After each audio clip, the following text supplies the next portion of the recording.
everybody. We're going to do a video here on setting up your seed trays for seed starting. We're going to talk a little bit about the soil mixtures, how to mix the soil, how to prep the soil, how to, the types of trays that you have access to, which, kind of trays you want to use. And basically going from this stage to, basically, like you see over here. Where is it? Right down there. You can see most of those are already started. And of course, I have all the other ones already started to get potted up here.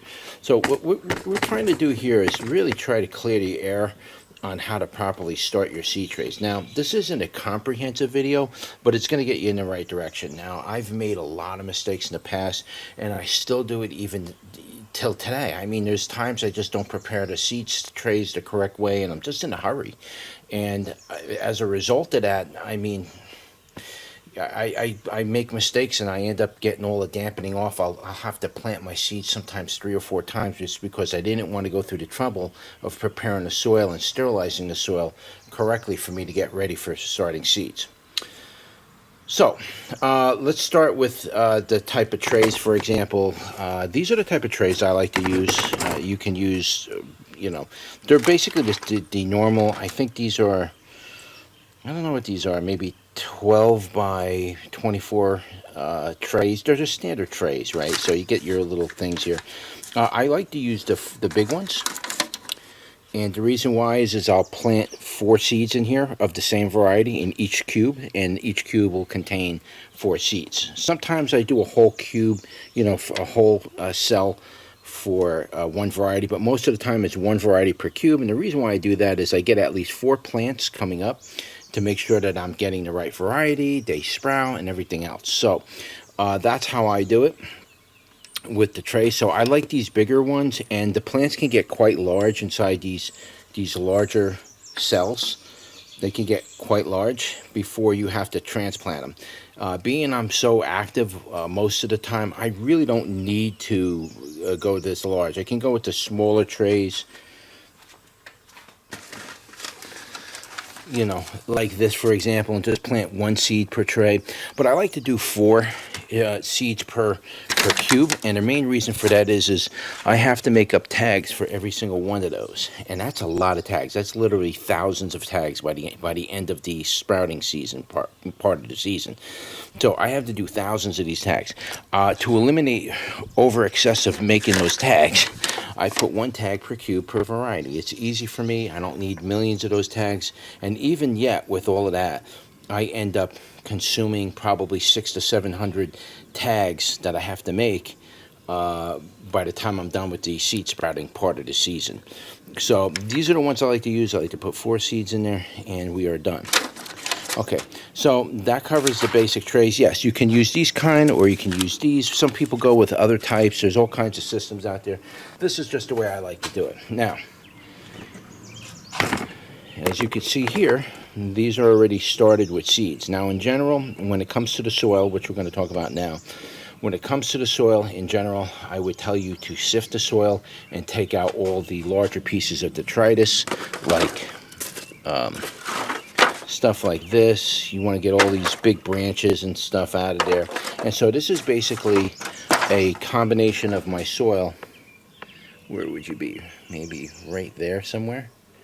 I'm not sure. There's a big pile in the back. That soil is a combination of like old ponding soil, a little bit of leftover soil from last year. It's a mixture of all kinds of debris that's been breaking down for the last throughout the winter, through the last year roughly. And normally I would say let it sit for another year, let it break down more, but it's fine. I re-energize that soil by adding rock dust to it and everything else. So I use that as my compost mix. And then I do what's known as a Mel's mix. Even for starting seeds, it's a great mix. It works fantastic. Basically, a Mel's mix is 1/3 peat moss, 1/3 compost, or like you've seen the stuff over there, 1/3 of that, and 1/3 perlite. And this is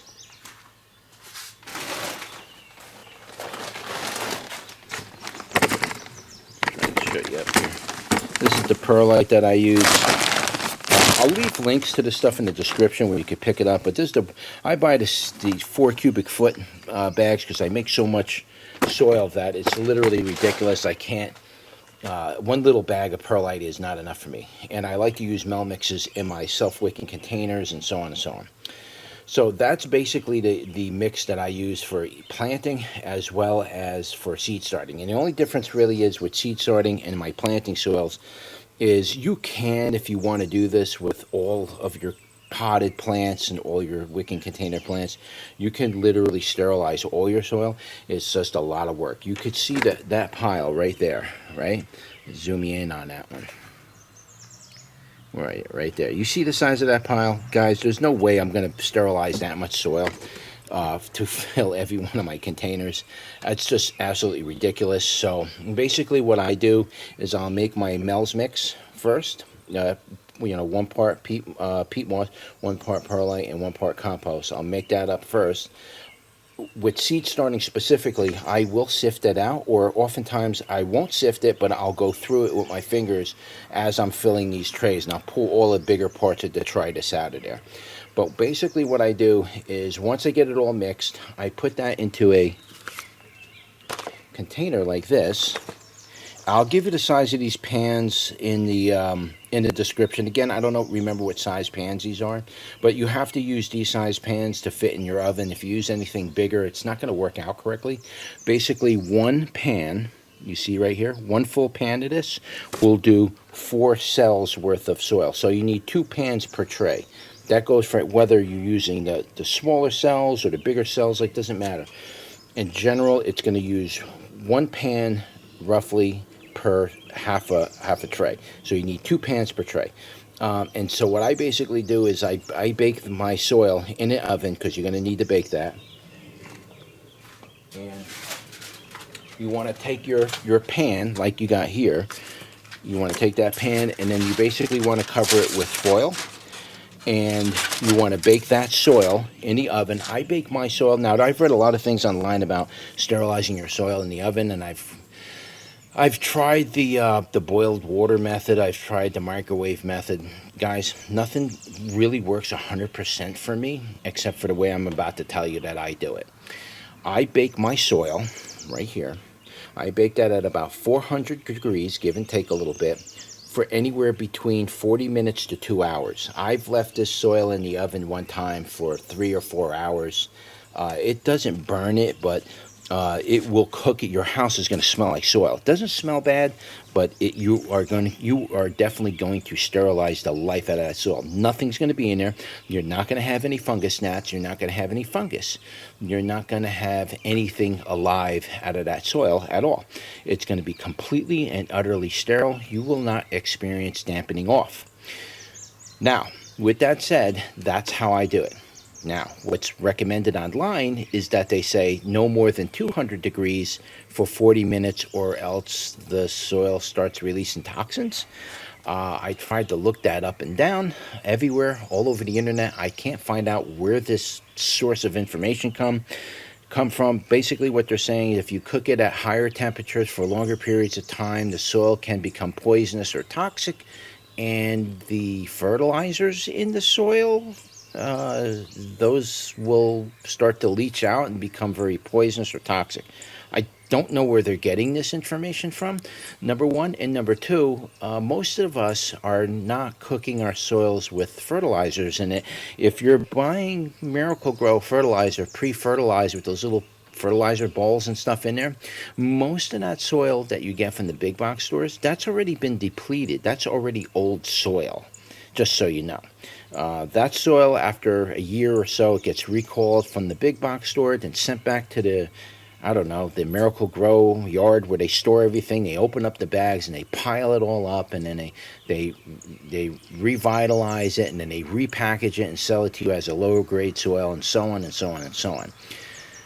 I don't find any information online about baking soil and becoming toxic and poisonous. I don't know what to tell you. If you have information on that, feel free to share it with me, or put it in a link in the description, and show me where the source is from that, because I can't find anything on it. So from my experience in general is, if you're baking soil and it's producing poisons, maybe you shouldn't be using that soil to grow your plants in, period. When I bake my soil, only thing I'm baking is, compost and perlite and what do you call it? Peat moss. That's it. That's all I'm baking. I'm not baking cakes or anything else here. So I'm just a little confused as to why people say that. Now, I have done the 200 degrees for 40 minutes or 35 minutes. I have done that, and I still had fungus gnats actually survive that. I've also had other, seeds that get into that mix actually survive that bake. It's just not hot enough, guys. I bake my soil, like I told you, at 400 degrees for anywhere between 45 minutes to 2 to 3 hours long per bake. I can fit 4 trays in my oven and let them bake for a long time. I go about it. It's not going to catch on fire or anything, but yeah, you do got to keep your mind on it. Also, if you if you have a timer, you might be able to set up a timer for an hour. I would say not less than an hour, but not too much more than 2 hours, right? But I have baked my soil for 3-4 hours. It's fine. You can see all my plants are sprouting. I don't know what they're talking about, toxins or poisons or whatever. So that's what I've been doing. I've been doing it that way for years. I've done it with lower temperatures, and stuff still seems to sprout, and sometimes insects and other things still manage to get past that 200 degrees for 30 minutes thing. It doesn't always stir. I need that soil. I spend hundreds upon hundreds of dollars a year in seed. I need that soil to absolutely be 100% sterile. I don't want no mycelium in there. I don't want no myomyces that are surviving in there. I don't want anything biological, bacteria, viruses, nothing. I want that soil 100% sterile. As a result of me doing that, I eliminate at least 70% of potential problems with my tomato varieties because it sterilizes the soil and the trays and everything else. So I'm kind of rambling on that a little bit, but I really want to emphasize the fact that this is the most important part of your entire garden season because it's your foundation. And if this isn't right, the rest of your garden season is not going to be right.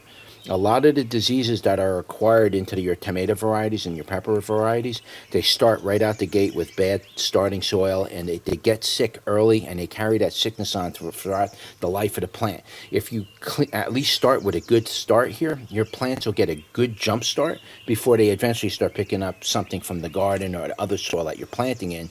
But it'll have a good jump start, and the plant will be able to outpace whatever blight or diseases are in the garden. So this is absolutely imperative that you sterilize your seed starting mix.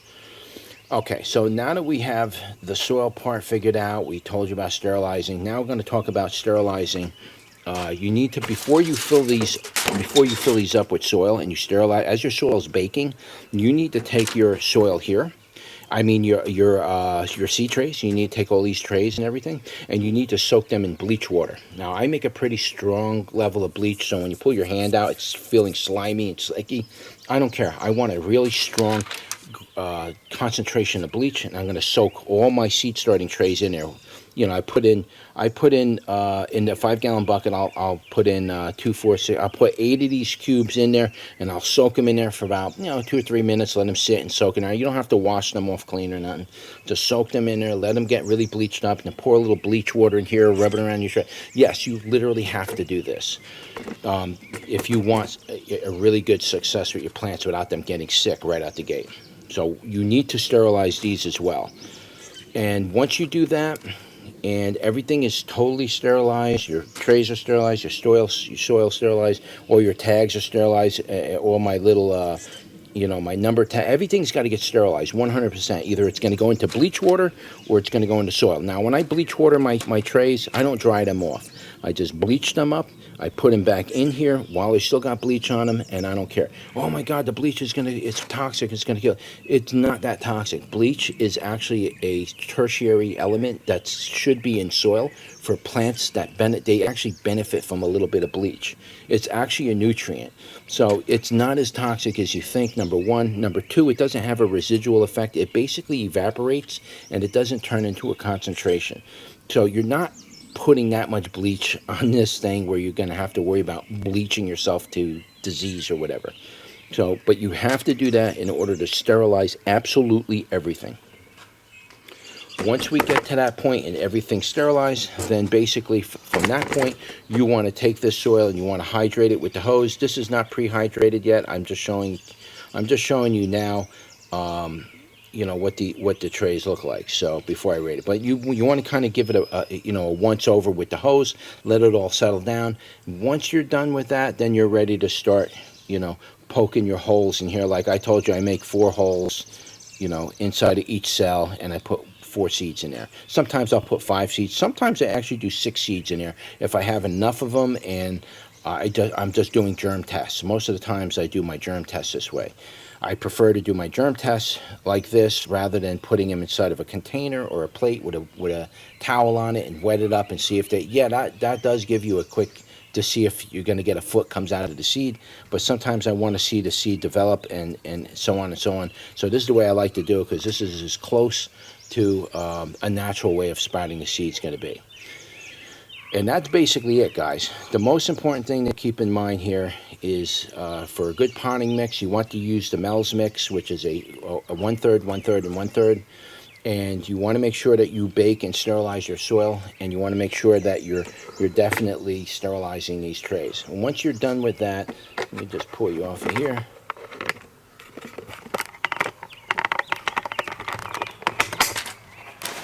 Once you just did everything I said, you're going to be to this point here, and you can see that these are all ready to go. Some of them are popping. You can see a lot of stuff popped already. These are all planted at different times. Some of them we're still waiting, but this is everything here has been sterilized. And I want to point something out here that's very important too. Even though I sterilized all these plants, all these trays and everything, you still might see a little bit of burning on the edges of the leaves. On some of the plants, you might see some spots. That's not right there. You see that? That's not blight, guys. What you're seeing right there, that's not blight. The soil's been sterilized. That's actually a result of me actually overwatering. Okay, I try to keep these trays moist to the point where they're not. If you don't water these enough, and the sun comes out, it'll literally burn all your plants, right? You'll come out here, all your plants will be wilted and burned off. I've done it many times. You're better off slightly overwatering than it is underwatering. If you at least go over underwater, you're not doing a lot of watering. You're just doing a light spray to keep the surface wet and make sure that the surface below, you're not soaking it every time you water it. Just a light spray and you're done. Even with doing that, you're still going to see, if you look here, you see like there's little burnings on the edges of the leaves. Some of that is just simply due that the sun is burning the edges of the leaves a little bit from the water, because I water this throughout the day. A lot of that is also due from just overwatering, to be honest with you, because the soil down below is a lot wetter than the surface. I just don't want my plants to burn off. So yeah, you will get that from spraying. However, the plants will quickly recover from that. You won't see that anymore. That is not blight. That is not disease. That's not what you're seeing right here. So if you see that, don't worry about it. You sterilize your soil correctly. It's not that it's getting blight.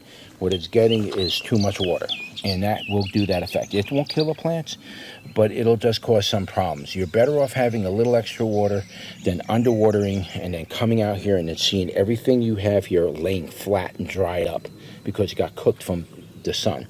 The other thing I want to point out too before I end this video is that I like to start my plants, like you see here, in direct sunlight. Okay, I start them directly in sunlight. That way I don't have to worry about dampening anything off. It's literally started in sunlight, and it's going to thrive a lot better than like this, for example. These were all started indoors, and these probably won't start coming in and dampening off. I mean, they won't start coming into, growing larger and coming strong enough for me to start bringing them out into sunlight for several months. That will sit there like that for several months. These are ready. These are done. These are ready for outdoor planting and everything else. So I like to start my plants in direct sunlight. But again, if you're not experienced doing that, be careful doing it. I recommend doing all your seed trays under a greenhouse that has like a film, a sunshade cloth over it so it protects it, and slowly build its exposure to sunlight as the plants get larger. If you're not experienced with doing that, maybe it's not the best thing to start it in direct sunlight. However, that is the way I do it, and I never have to worry about hardening anything off. Boom. Once you see it where it is, it goes right in the ground, and we're rock and roll. We get stuff done real quick around here, and the reason why that is because of the way I do it, by starting everything in direct sunlight. Sometimes, yeah, sometimes the sun could be a little stronger than you want, and it can literally burn your plants. Even the way I do it, still fry your plants. However, if your plants survive being started directly in sunlight, they're usually the most hardiest and strongest you're going to get. They'll fight diseases much better. They're much more resistant towards all kinds of other stuff, and the plants become extraordinarily vigorous. And that applies to tomatoes and peppers. And just so you know, in general, when I tell you to start this mix, you can use it for any kind of seed, but in generally speaking, the main stuff I use, all of this sterilized soil and going, it's mainly for tomatoes and peppers. Those are the only things. I don't waste my time sterilizing soil for stuff like this. You see stuff like this? These are melons and cucumbers. That's wheat over there, I think. This is blue wheat, by the way. Some kind of blue wheat. I got that from Baker Creek. I figured I'd try that this year and see what it looks like. So I got some interest, but I didn't sterilize this tray. And the main reason why is you don't need to do that with this. Only thing you want to sterilize your soil for is for your tomatoes and peppers. Don't waste your time with this stuff. These plants are extraordinarily hardy. This soil is, I don't even know if I mixed that with, this is just straight. I just took handfuls of that stuff, stuffed it in here. Yeah, I see perlite in here, but there's also perlite in that pile. I just basically took that and stuffed it in there and planted that, and that's good. But all this other stuff, this is all tomatoes and peppers. Those you absolutely and utterly have to sterilize. And then your final stage before you go into either bigger pots or in the ground is you're going to want to put them into these cups. Now, I recommend these cups. You take your stack of cups like this, and you just take a long drill bit, and you drill down the center of it all the way down, and you drill that hole out, and you fill those with soil, and you're good. Now, the cups, you want to make sure that they're sterilized if you're using them year in and year out, so you want to make sure they're sterilized, and everything still applies. The only time you generally stop sterilizing and cleaning things is when you actually go into the ground. All the way up to this stage, you still want to keep things sterile, believe it or not. As much as you can. The cups especially. You don't want to take chances with that. Now, as far as the cups go, how many years do they last? These cups I've had for about 4 years, 4 seasons, this particular batch of cups. And they'll last you roughly about that long, 4 years. And eventually what happens is they just start cracking and breaking and falling apart. They don't last forever, guys. They last for about 4 years. You might be able to get 5 years out of them if you're careful. And but eventually they just start falling apart and crushing and breaking up and everything else. So yeah, just keep that in mind with using these cups. They don't last forever. That's the same thing with these trays. These trays, most of the stuff you're going to get on Amazon, they're very thin, very crappy type material. It's very junky, but yet there are some companies out there that make these where they're a lot thicker, and you can get as long as 10 years out of that easy. It's the same thing with these trays. So I do have some of my trays are really old and they're getting ready for the garbage, but I still use them because I need that many trays. But when I go to replace them, I'm going to the thicker, more coarse, heavier duty plastic versions of it, as well as the same thing with these. These are a lot cheaper. You'll get them for probably a quarter or less price on Amazon, but you pay for it in the end because these are all, if you get the real thin ones, they're only going to last you like 1 or 2 or 3 seasons. And then after that, they're all, they're ripping apart, basically. You can see how these things fall apart and they rip. They're too thin. Some of these I have are really thick. This is white. This one right here is very thick. And you can see this one here is very thick and sturdy. It's very strong. Spend the extra money and buy the right stuff. Make sure you read the comments for people complaining about them real thin and ripping and coming apart. That's what you really want to look out for. And as far as the tags go, last but not least, I got a bee in my face. Last but not least, these tags, basically what I do is I go to the store, I'll buy a blind for $5. Like a window blind. I'll buy a window blind, those plastic ones you see in Home Depot or Lowe's or whatever, for $5. And I'll buy it, and I'll cut the ropes on them, and I'll pull the slats out of them. Or oftentimes what I'll do is I can replace the blinds in my house anyway. So I just buy the blind new, replace the blind with the new one, and I take the old one, cut that one up, and then just cut it into strips like this, and I use this for my tags. And I use permanent marker for the ink, and that's good enough. And then, of course, I tag everything because that I don't want to make mistakes with. So everything gets tagged. This is basically thick aluminum. This is just wire, and I tag my plants. And that way I know for sure everything I'm getting. So basically that's it, guys. If you have any questions as to, you know, anything else on what I just explained here, if you didn't really understand something, just comment below. I'll do the best I can answer that question. But if you have any input as well for yourself, like what's the system that you guys use? I mean, what do you use to sterilize your soil? Am I overdoing it, underdoing it? I mean, you tell me. This is what I've been doing for quite a while, and for me, this is really the only thing that really works. Everything else for me hasn't really worked. I've had nothing but problems no matter what.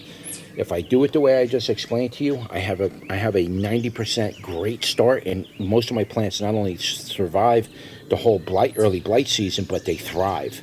So that's still, for me, it's imperative. But yeah, feel free to share your experience and how you do things, and I'm really curious as to you know, what you do and everything else. So yeah, that's it, guys. So that's it for this video.